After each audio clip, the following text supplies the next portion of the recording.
संगमनेर तालुक्यातील काकडवाडी येथे शांताराम मुळे यांच्या घरानजीक मुळे वस्तीवर गावादरम्यानच शेतामध्ये गिन्नी गवतामध्ये दडून बसलेल्या बिबट्याने अर्जुनराव शिरसाट यांच्यावर दुपारच्या सुमारास सदर मार्गावरून मोटरसायकलवरून प्रवास करत असताना अचानकपणे प्राणघातक हल्ला चढवला आहे. झालेल्या घटनेमध्ये अर्जुनराव शिरसाट हे जखमी झाले असून त्यांच्यावर घुलेवाडी येथील शासकीय रुग्णालयात उपचार सुरू आहेत.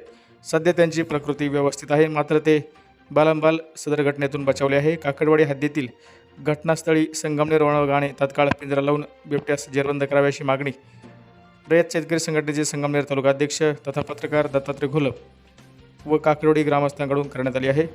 बिबट्याच्या हल्ल्यात जखमी झालेल्या अर्जुनराव शिरसाट यांना सदर वन विभागाकडून उपचाराचा खर्च देण्यात यावा अशी मागणी केली जात आहे. काकडवाडी गावच्या इतिहासात प्रथमच बिबट्याने मानवावर हल्ला केला आहे. या अगोदर बिबट्याने शेळ्या, गायी व इतर लहान प्राण्यांवर हल्ले चढवले आहेत.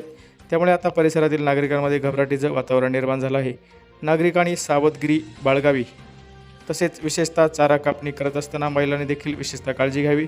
प्रवास करत असताना प्रवाशांनी बेसावध न राहता आपली योग्य ती काळजी घ्यावी असे आवाहन सामाजिक कार्यकर्ते तथा शेतकरी संघटनेचे संगमनेर तालुका अध्यक्ष पत्रकार दत्तात्रय घोलप यांनी केले आहे. किती वाजता बिबट्यानं हल्ला केला होता?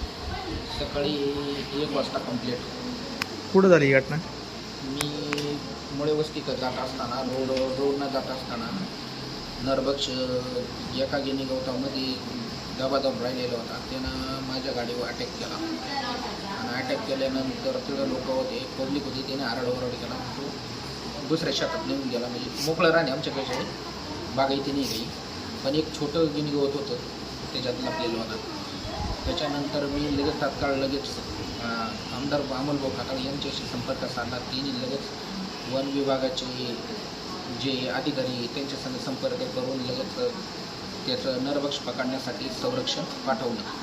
त्याच्यानंतर मला तात्काळ तिथल्या आमच्या ग्रामस्थ तरुण वर्ग माझ्या तिढ होती, त्यांनी सगळ्यांनी मला लगेच गुलेवाडी ग्रामीणला हलवण्यात आलं. इथं ॲडमिट केलेलं आहे.